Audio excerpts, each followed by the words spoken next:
आज हम लोग पढ़ेंगे ब्लड के बारे में अर्थात रक्त के बारे में। रक्त को रक्त को ब्लड बोलते हैं। BLOOD ब्लड, ब्लड बोले तो रक्त। रक्त क्या है? सबसे पहले तो हमारे मन में ये ख्याल आता है जब हम रक्त की बात करते हैं तो रक्त होती क्या है? तो रक्त एक तरल संयोजी ऊतक है। रक्त एक ऊतक है। कैसा ऊतक है? बोलेंगे तरल संयोजी ऊतक। पूछेगा रक्त क्या है? बोलना है तरल संयोजी ऊतक। रक्त क्या है? तरल संयोजी, तरल संयोजी ऊतक। रक्त क्या है? क्या बोलना है? तरल संयोजी ऊतक। रक्त क्या है? ऊतक है। कैसा ऊतक है? तो तरल संयोजी ऊतक है। रक्त कैसा ऊतक है? तरल संयोजी ऊतक है। तरल का मतलब होता है बहने वाला, जिसमें बहाव की प्रकृति होती है, जिसमें बहाव की प्रवृत्ति पाई जाती है, जैसे वाटर, जैसे ऑयल्स, ये सब बहने वाला पदार्थ है। यानी जो बहने वाला होता है उसे कहते हैं तरल। और संयोजी, संयोजी का मतलब क्या होता है? संयोजी का मतलब होता है जोड़ने वाला। तो रक्त हमारे एक अंग से दूसरे अंगों तक बहते रहता है, यानी यह एक संयोजी भी है। अर्थात यह तरल संयोजी ऊतक है। रक्त क्या है? ऊतक है। कैसा है? तो तरल है अर्थात बहने वाला है। संयोजी है अर्थात एक अंग से दूसरे अंगों तक बहने वाला है, अर्थात एक अंग से दूसरे अंगों को जोड़ने वाला है। यानी कि रक्त तरल संयोजी ऊतक, तरल संयोजी ऊतक है। अब रक्त का रंग कैसा होता है? तो रक्त का रंग कैसा होता है? पूछेगा रक्त का रंग कैसा होता है? बोलना है रक्त का रंग लाल होता है। रक्त का रंग लाल होता है। क्वेश्चन कहेगा कि रक्त का रंग लाल होता है तो क्यों लाल होता है? रक्त का रंग लाल होता है तो क्यों लाल होता है? तो बोलना है रक्त का रंग लाल होता है, इसका कारण क्या है? बोलेंगे हीमोग्लोबिन। क्या बोलना है? हीमोग्लोबिन। इसमें हीमोग्लोबिन पाया जाता है। हीमोग्लोबिन क्या क्या पाया जाता है? हीमोग्लोबिन। रक्त में हीमोग्लोबिन पाया जाता है, जिसके कारण रक्त का रंग लाल होता है। जिस प्रकार पेड़ पौधों की पत्तियों का रंग, पेड़ पौधों की पत्तियों का रंग, सभी हरे पौधों की पत्तियों का रंग हरा होता है। पत्तियों का रंग हरा होता है किसके कारण? तो क्लोरोफिल के कारण। मूत्र का रंग यानी कि पेशाब का रंग पीला होता है, किसके कारण होता है? तो यूरोक्रोम के कारण। मूत्र का रंग पीला होता है किसके कारण? यूरोक्रोम के कारण। पत्तियों का रंग हरा होता है किसके कारण? तो क्लोरोफिल के कारण। ठीक उसी प्रकार ब्लड यानी रक्त का रंग लाल होता है किसके कारण? तो हीमोग्लोबिन के कारण। जिस प्रकार पत्तियों का रंग हरा होता है क्लोरोफिल के कारण, जिस प्रकार मूत्र का रंग पीला होता है यूरोक्रोम के कारण, ठीक उसी प्रकार ब्लड अर्थात रक्त का रंग लाल होता है किसके कारण? तो हीमोग्लोबिन के कारण। इसमें हीमोग्लोबिन पाई जाती है, जिसके कारण इसका रंग लाल होता है। अब हम लोग देखेंगे कि मात्रा, शरीर में रक्त की मात्रा कितनी होती है? बोलना है 5 से 6 लीटर। 5 से 6 litre. Minimum 5 litre, maximum 6 litre. 5 से 6 लीटर। अब इसमें पूछेगा इसका पीएच मान कितना होता है? रक्त का पीएच मान कितना होता है? पीएच मान कितना होता है? बोलना है 7.4। रक्त का पीएच मान कितना होता है? 7.4।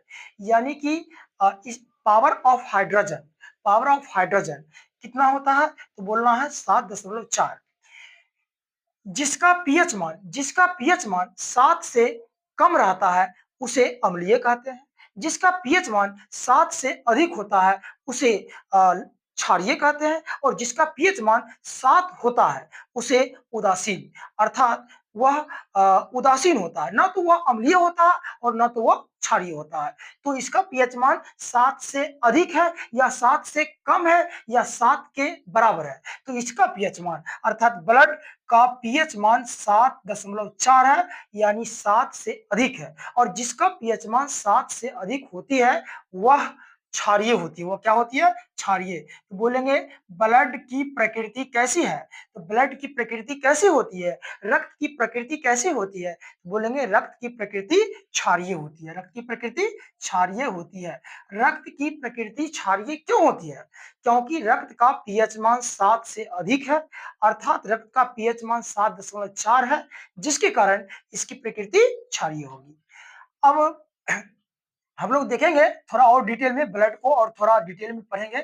जैसे ब्लड, ब्लड को हम दो भाग में बांटते हैं, यानी कि ब्लड, ब्लड में दो तरह के पदार्थ होते हैं। ब्लड में दो तरह के पदार्थ उपस्थित होते हैं। एक होता है ब्लड, दो फॉर्म में होता है। ब्लड कितने फॉर्म में होता है? दो फॉर्म में। ब्लड दो फॉर्म में होते हैं, जिसमें से पहला फॉर्म अगर बोले तो यह तरल भाग, क्या बोलना है? तरल भाग। रक्त का एक तरल भाग होता है और दूसरा रक्त का ठोस भाग होता है। कैसा भाग होता है? ठोस भाग। रक्त का एक तरल भाग और दूसरा रक्त का कैसा भाग? ठोस भाग। रक्त का तरल भाग अर्थात यह लिक्विड फॉर्म में होता है, जबकि रक्त यानी ब्लड का ठोस भाग अर्थात यह सॉलिड फॉर्म में होता है। यानी हमारा रक्त दो फॉर्म में होता है। एक लिक्विड फॉर्म होता है अर्थात तरल भाग, दूसरा सॉलिड फॉर्म यानी कि ठोस भाग। तो हम लोग देखते हैं सबसे पहले रक्त का तरल भाग, इसको अच्छा से पढ़ लेते हैं, उसके बाद पुनः हम लोग रक्त के ठोस भाग के बारे में पढ़ेंगे। तो रक्त का जो तरल भाग होता है इसको प्लाज्मा कहा जाता है। रक्त के तरल भाग को क्या कहते हैं? रक्त के तरल भाग को क्या कहते हैं? बोलना है रक्त के तरल भाग को प्लाज्मा कहते हैं। प्लाज्मा किसे कहते हैं? तो बोलना है प्लाज्मा किसे कहते हैं? प्लाज्मा क्या है? तो बोलना है रक्त के, ब्लड के तरल भाग को प्लाज्मा कहते हैं। रक्त के तरल भाग को प्लाज्मा कहते हैं। प्लाज्मा किसे कहते हैं? तो रक्त के तरल भाग को प्लाज्मा कहते हैं। अब प्लाज्मा हमारे शरीर में कितना प्रतिशत उपस्थित होता है, यानी हमारे शरीर में उपस्थित ब्लड में कितना प्रतिशत प्लाज्मा होती है? तो बोलना है 55%। 55% रक्त में प्लाज्मा उपस्थित होता है। यानी कि ठोस भाग कितना प्रतिशत हो जाएगा? तो ठोस भाग 45%। कितना परसेंट? 45%। यानी रक्त में ठोस भाग कितना प्रतिशत होता है? तो 45%। रक्त में तरल भाग अर्थात प्लाज्मा कितना प्रतिशत होता है? तो 55%। तो अब हम लोग देखेंगे रक्त के तरल भाग यानी प्लाज्मा को। तो प्लाज्मा में मुख्य रूप से जल होता है। क्या होता है? जल। प्लाज्मा में मुख्य रूप से क्या होता है? जल। जल बोले तो वाटर। उसके बाद क्या होता है? तो ग्लूकोज। प्लाज्मा में उसके बाद ग्लूकोज होता है। जल हो गया, ग्लूकोज हो गया, उसके बाद क्या होता है? तो उसके बाद प्रोटीन। उसके बाद क्या होता है? प्रोटीन। और यही मैन है, यही मैन है अर्थात इंपोर्टेंट यही है। एग्जाम में कई बार प्रोटीन के बारे में पूछा है। प्लाज्मा में उपस्थित प्रोटीन से संबंधित परीक्षा में कई प्रश्न आते हैं। तो इसमें से मैन कौन है? इसमें से इंपोर्टेंट कौन है? महत्वपूर्ण कौन है? तो इसमें महत्वपूर्ण प्रोटीन है। तो इसमें अगर बात करें प्रतिशत मात्रा का, तो रक्त में यानी ब्लड में उपस्थित प्लाज्मा में कितना प्रतिशत जल होता है? प्लाज्मा में कितना प्रतिशत जल होता है? तो बोलना है 90%। प्लाज्मा में 90% जल पाया जाता है। प्लाज्मा में कितना प्रतिशत जल पाया जाता है? 90%। प्लाज्मा में कितना प्रतिशत ग्लूकोज होता है? तो प्लाज्मा में ग्लूकोज बहुत कम होता है, यानी यह एक से भी कम है, यानी शून्य के करीब है। 0.18% ग्लूकोज प्लाज्मा में उपस्थित होती है। जबकि प्रोटीन की बात करें तो यह 7% होता है, लगभग 7%। इसके अलावे प्लाज्मा में अन्य पदार्थ भी होते हैं। इसके अलावे प्लाज्मा में अन्य पदार्थ भी उपस्थित होते हैं, जो कि अकार्बनिक पदार्थ होते हैं। अकार्बनिक पदार्थ अर्थात जिसमें जिसमें कार्बन न हो, जिसमें कार्बन न हो वह क्या है? अकार्बनिक है। जिसमें कार्बन न हो, जैसे जैसे C6H12O6, इसमें कार्बन है, इसमें कार्बन है अर्थात इसमें कार्बन है, और कार्बन है जिसके कारण यह अकार्बनिक पदार्थ नहीं होगा। यह कैसा होगा? यह कार्बनिक पदार्थ होगा। जिसमें कार्बन उपस्थित हो उसे कार्बनिक पदार्थ बोलेंगे। जैसे ग्लूकोज, ग्लूकोज का सूत्र होता है C6H12, C6H12O6, C6H12O6। इस सूत्र में यानी ग्लूकोज में कार्बन हम देख सकते हैं, ग्लूकोज में कार्बन है तो जाहिर सी बात है यह कार्बनिक पदार्थ है। जिसमें कार्बन नहीं होगा उसे अकार्बनिक पदार्थ बोलेंगे। तो इसमें कहने का मतलब यह है कि यहाँ पर ये रक्त के तरल भाग अर्थात प्लाज्मा में अकार्बनिक पदार्थ भी होता है। प्लाज्मा में कैसा पदार्थ उपस्थित होता है? अकार्बनिक पदार्थ भी होता है, जो कि उतना इंपोर्टेंट नहीं है परीक्षा के दृष्टिकोण से, किंतु हम चर्चा विस्तार पूर्वक करते हैं किसका? तो प्रोटीन का, क्योंकि ये महत्वपूर्ण है, एग्जाम के दृष्टिकोण से काफी इंपॉर्टेंट है। कई एग्जामों में, कई परीक्षाओं में इससे संबंधित प्रश्न आते हैं। तो हम लोग इसको डिटेल से थोड़ा पढ़ते हैं प्रोटीन के बारे में। तो प्लाज्मा में जो प्रोटीन पाया जाता है उसे प्लाज्मा प्रोटीन कहते हैं। प्लाज्मा में जो प्रोटीन पाया जाता है उसे क्या कहते हैं? तो याद रखना है, प्लाज्मा प्रोटीन। प्लाज्मा में जो प्रोटीन पाया जाता है उस प्रोटीन को क्या कहते हैं? तो प्लाज्मा प्रोटीन, प्लाज्मा प्रोटीन। अब प्लाज्मा प्रोटीन की बात करें, या प्लाज्मा प्रोटीन तीन तरह के होते हैं। प्लाज्मा में उपस्थित प्रोटीन, प्लाज्मा प्रोटीन तीन तरह के होते हैं। तीन तरह में कौन कौन होते हैं? सबसे पहले बोलना है फाइब्रोनोजिन, फाइब्रोनोजिन, फाइब्रोनोजिन। उसके बाद बोलना है, फाइब्रोनोजिन के बाद एक अगला प्रोटीन इसमें जो होता है वह है प्रोथ्रोम्बिन, प्रोथ्रोम्बिन, प्रोथ्रोम्बिन। क्या बोलना है? Prothrombin, prothrombin. क्या बोलना है? प्रोथ्रोम्बिन। तो ये प्रोटीन का नाम है।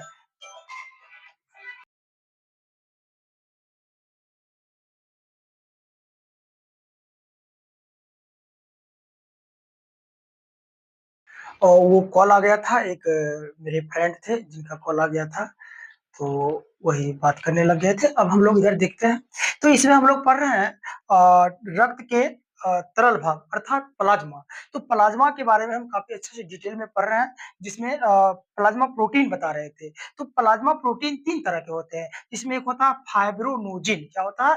फाइब्रोनोजिन। और दूसरा होता है प्रोथ्रोम्बिन, क्या होता है? प्रोथ्रोम्बिन। उसके बाद प्रोथ्रोम्बिन के बाद अब एक और होता है जिसको कहते हैं हिपैरिन। क्या कहते हैं? हिपैरिन। ये सब क्या है? ये सब प्रोटीन का नाम है।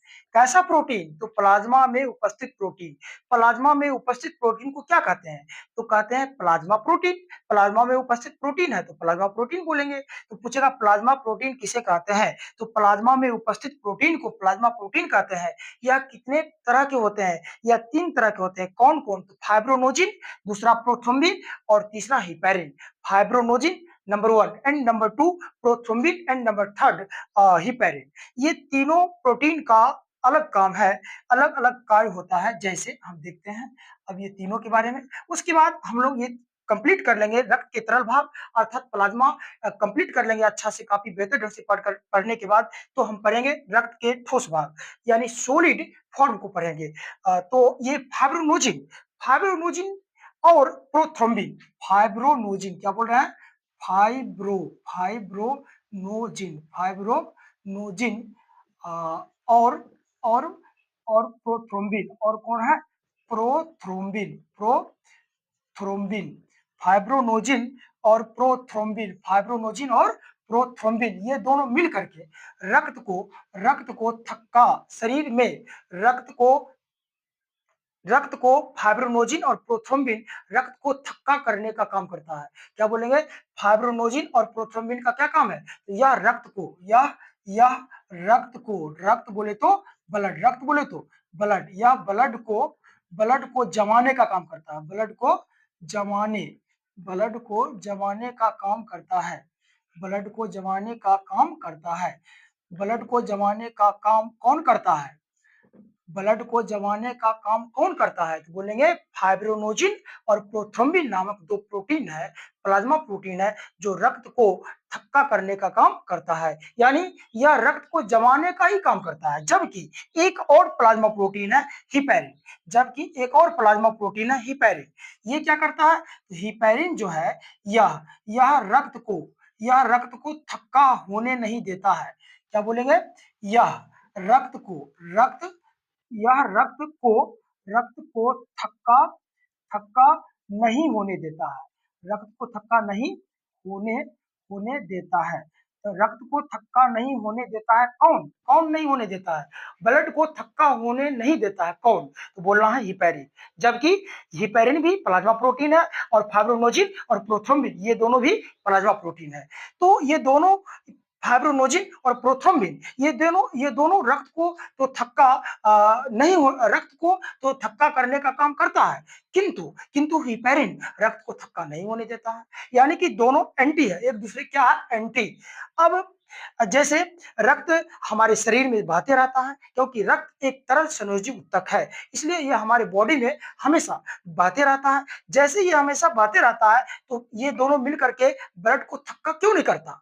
क्योंकि क्योंकि हिपैरिन एक्टिव होता है, और हिपैरिन जब तक एक्टिव होता है, तब तक प्रोथ्रोम्बिन और फाइब्रिनोजिन ये दोनों कुछ नहीं कर पाएगा, अर्थात यह रक्त को थक्का नहीं कर पाएगा जब तक कि हिपैरिन जीवित हो। जब ये हिपैरिन मर जाता है, उसी स्थिति में फाइब्रोनोजिन और प्रोथ्रोम्बिन नामक प्लाज्मा प्रोटीन ही रक्त को जमा सकता है या थक्का कर सकता है। और जब हिपैरिन जीवित है, तो कुछ नहीं कर कर पाएगा। यानी कि जैसे कि हमारे दैनिक जीवन में हम ऐसा देख सकते हैं कि जब हमारे शरीर का कोई अंग कट जाता है, तो शरीर से रक्त बाहर बहने लगता है, और जैसे शरीर से रक्त निकलने लगता है, तो वह बाहर में रक्त जम जाता है, रक्त थक्का हो जाता है। क्या शरीर के अंदर भी रक्त थक्का हो जाता है? नहीं, शरीर के अंदर रक्त थक्का नहीं होता। क्यों नहीं होता? क्योंकि हिपैरिन एक्टिव है, और जब तक हिपैरिन एक्टिव है, तब तक रक्त को थक्का होने नहीं देता है। और जब हिपैरिन मर जाएगा या मर जाता है, तब फाइब्रोनोजिन और प्रोथ्रोम्बिन दोनों प्लाज्मा प्रोटीन मिल करके ब्लड को थक्का बना देता है।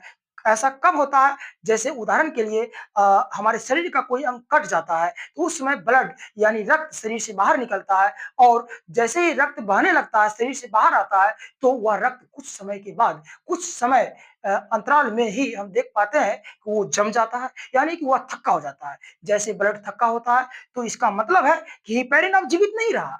हिपैरिन यदि जीवित होता, तो वह ब्लड को थक्का होने नहीं देता। अगर ब्लड थक्का हो गया, तो जाहिर-सी बात है कि हिपैरिन हिपैरिन क्या हो गया? मर गया, हिपैरिन जिंदा नहीं है। और जैसे हिपैरिन जिंदा नहीं है, हिपैरिन मर गया, क्यों मरा? तो हिपैरिन की ऐसी प्रकृति है कि जैसे ये वायु के संपर्क में आती है, तो यह मर जाता है। हिपैरिन क्या हो जाता है? मर जाता है। तो जैसे रक्त शरीर से बाहर निकला, तो वायु के हवा के संपर्क में आया, और जिसके कारण हिपैरिन मर गया, और जैसे हिपैरिन मर गया, वैसे ही फाइब्रोनोजिन और प्रोथ्रोम्बिन ये दोनों काफ़ी एक्टिव हो गया, काफ़ी क्रियाशील हो गया, और इतना सक्रिय हो जाता है कि ब्लड को जमाने का काम कर देता है। अर्थात शरीर से रक्त जैसे ही बाहर निकलता है, तो हिपैरिन वायु के संपर्क में आने के कारण यह मर जाता है, और फाइब्रोनोजिन और प्रोथ्रोम्बिन दोनों काफी एक्टिव और सक्रिय हो जाता है, जिसके कारण यह ब्लड को वहां जमाने लगता है, शरीर से बाहर ब्लड को